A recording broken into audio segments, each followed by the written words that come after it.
And welcome back, everybody, to The Men of Yoshiwara.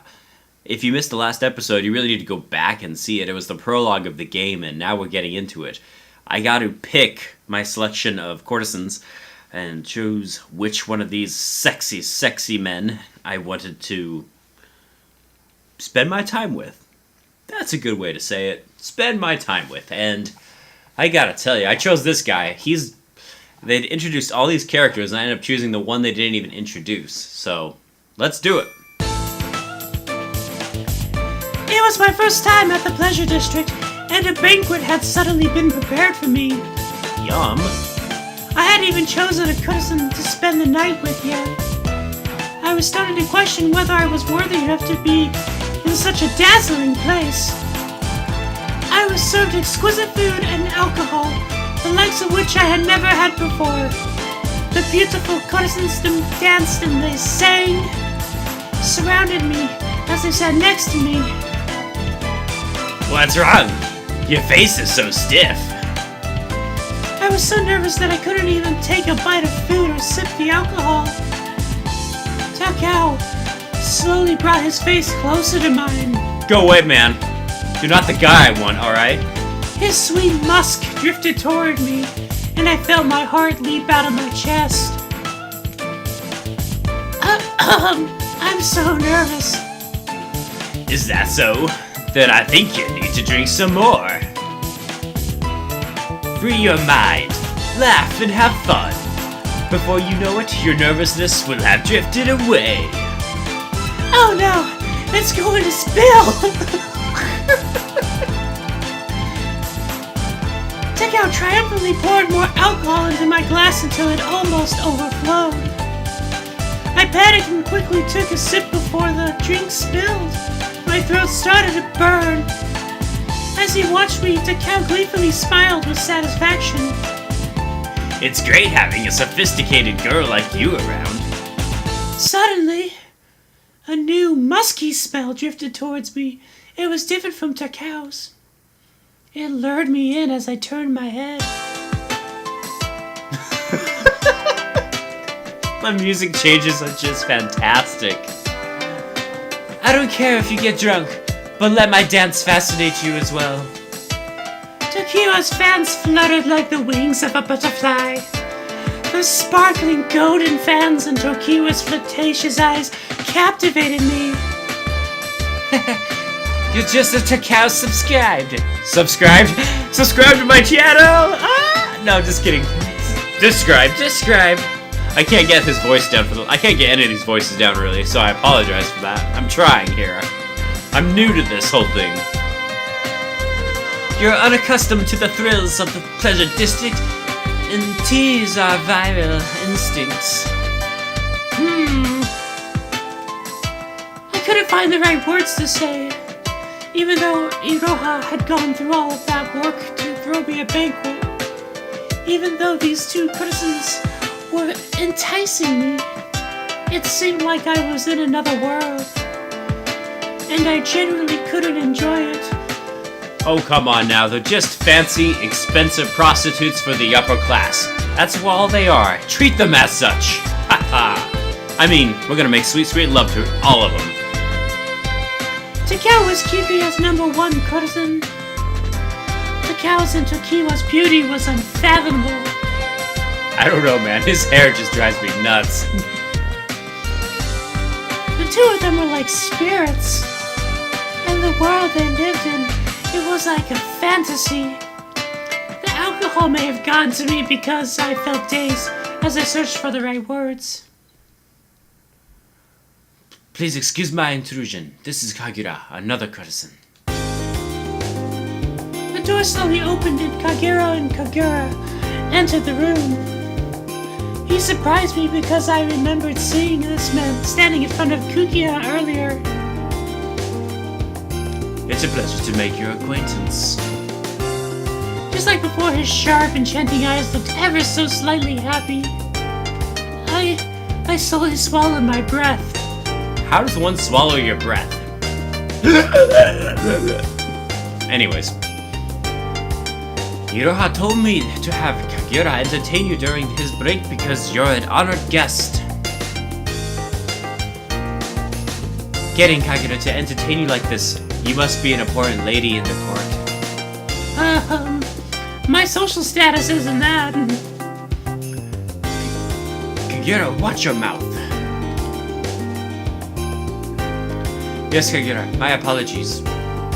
Kagura boldly scolded Kagura, and Kagura cast his eyes downward. Kagura's youthful face gave off an alarmingly delicate aura as he looked away.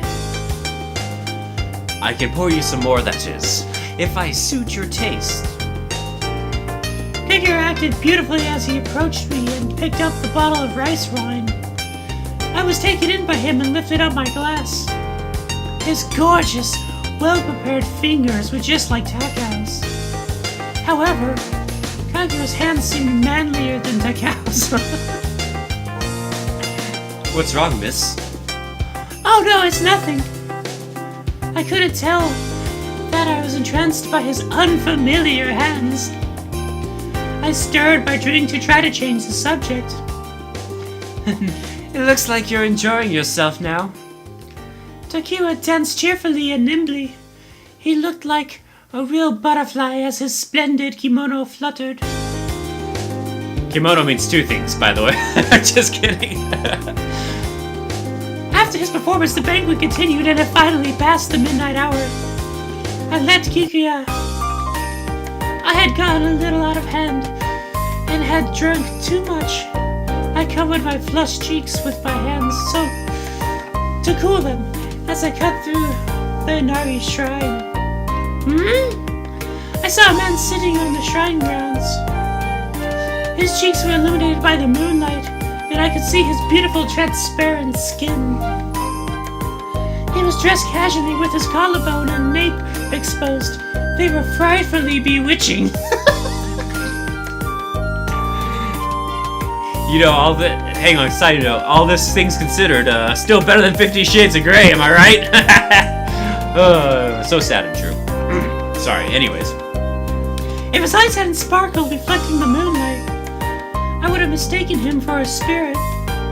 That was just how beautiful and mysterious he was to me.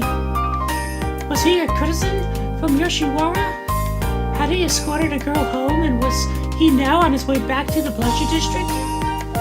I stopped abruptly. The man looked over at me. My heart almost leapt out of my chest.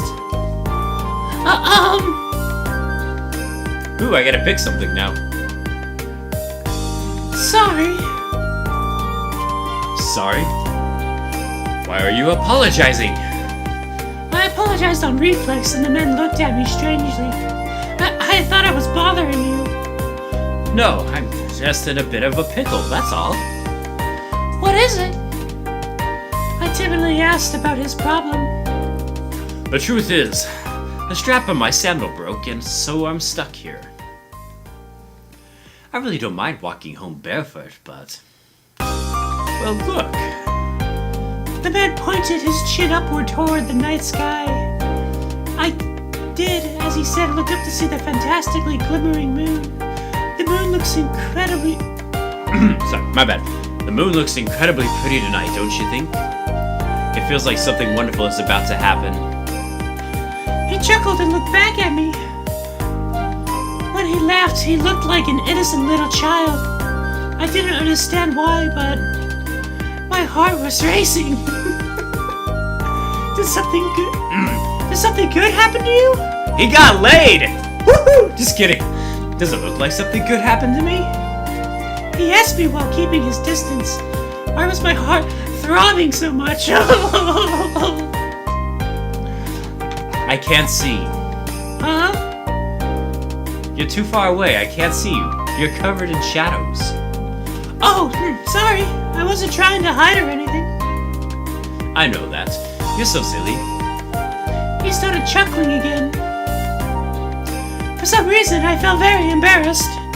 His voice was so comforting, his laughter made me feel so awkward. I tightly gripped the leftover cloth wrapping in my hand.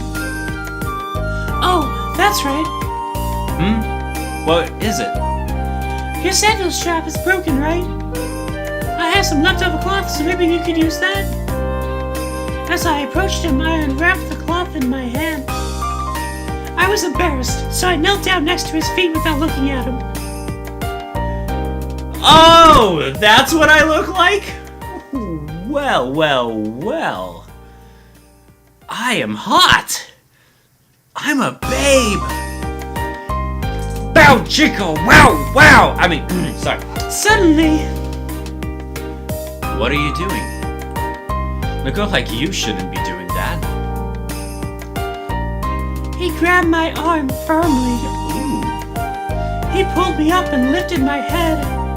I looked at him close. His fearless, masculine features were soothing, just like his voice. His eyes were sparkling. He opened his mouth to speak. Had I seen this person somewhere before? Could you be? Huh? I suddenly realized who he was. He was someone I knew. Is that you, Sneezy? Sorry, the name just gets to me. Hayato? We called each other's names as we questioned one another. Right before my eyes, I saw the shock and joy rise up from within him. He was Hayato, my childhood friend who had lived next door. He was my beloved big brother. Wait, what? I'm gonna make love to my big brother? Wait, no. Just childhood friend. Considered a big brother, so I can still bone him and be okay. I never thought I'd see you here. Yeah, this is a funny coincidence. But I never would have thought that... What? He looked at me. He looked at me over from head to toe with an expression. I didn't understand what was going on, but he started smiling for some reason. You've become such an upstanding woman. He sounded excited as he innocently laughed out loud. Stop it, you! Stop it! You become pretty upstanding yourself. That also means two things. I'm not, though. This time his smile slowly turned into a sorrowful frown. I felt a prickling pain in my chest and put my hands on top of it. Anyway, how's your mom doing? She's doing well. What about Hayato's mother? I was about to ask him, but I quickly held my tongue. Men were seldom born on this island, and those that were born were sold in Yoshiwara. I've heard stories of courtesans escaping back to their homes, but the scarce number of men that lived here were all forced to work in the pleasure district. So was the fate of those men born on this island? That was why I was sure that he too.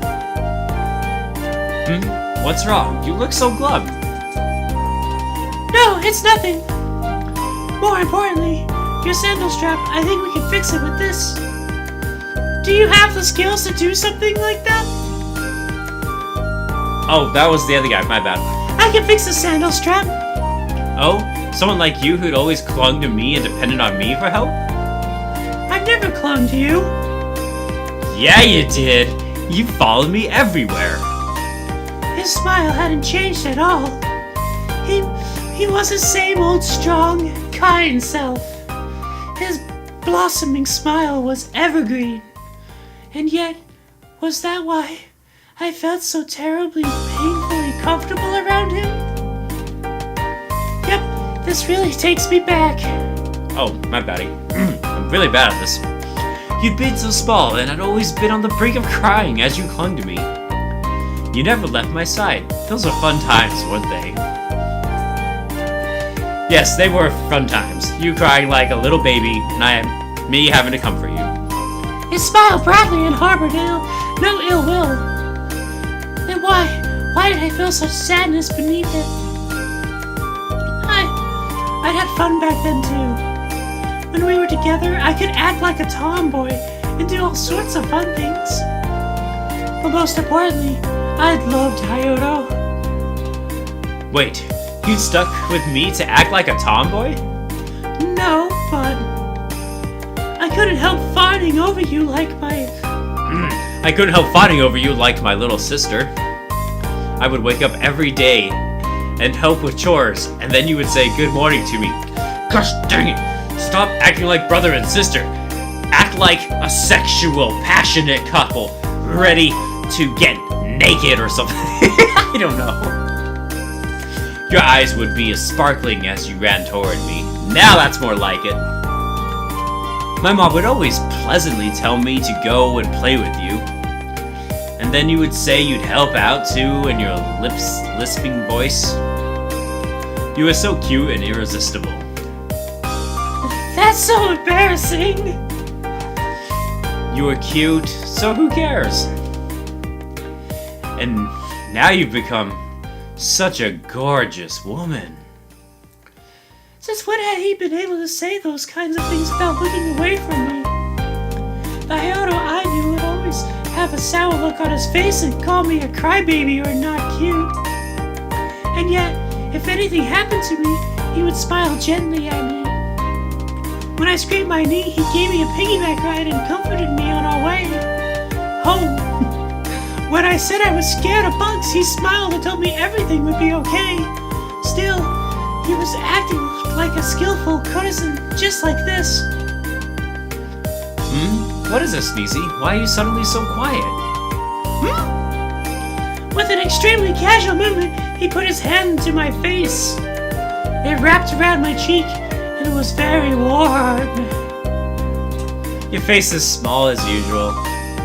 Not to mention your mood is so quick to change, and you always look like you're going to cry. He gently caressed my cheek. Oh yes, baby. My cheeks become hot. They were flushed.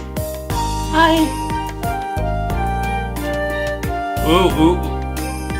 I'm not a crybaby anymore. Yeah, I know. Don't make that face. I love it when you smile, you know. His words almost took my breath away as he spoke without hesitation. Hayato smiled and slowly took his hand away from my cheek. Not to mention. He started to stretch. His outstretched hand was slender, but I was able to make out a bit of muscle. I looked away at once. Sneezy? Show me your sandal. Huh? Look, I said I would fix it for you, didn't I? Oh, you're right. I had so much fun talking to you, I'd completely forgotten about it. He lifted up the foot with a broken sandal. His foot was much bigger than mine, and its girth mystified and comforted me. Give me a moment. I swear, just replace foot with another word and this is freaking fantastic. Okay, moving on. Can you really fix it? He looked down at my hands. Don't look at me like that. My hands will slip. Alright, fine. He smiled broadly again and went back to looking up at the stars. He looked exactly as he had a few minutes ago when I'd just come here.